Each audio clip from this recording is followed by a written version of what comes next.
A few years ago, I was walking home late at night after a long shift at work. It was around 2 a.m. and the streets were mostly deserted. The only sound I could hear was the occasional car passing by and the rhythmic clack of my footsteps echoing down the empty street. I was almost home when I saw him. At first, I thought it was just some guy standing on the corner of the street, waiting for a bus or something. But as I got closer, I realized something was off. This man wasn't standing still. He was swaying back and forth like he was dancing.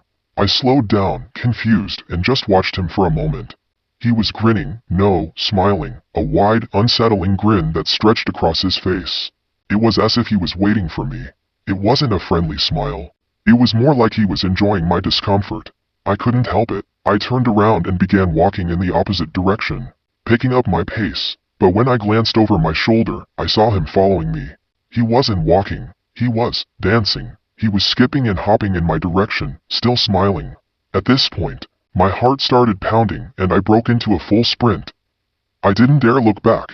My only thought was to get home. I didn't stop until I was safely inside my apartment, locked the door behind me, and sat in a corner, trembling. I told my friends about it the next day and they laughed it off.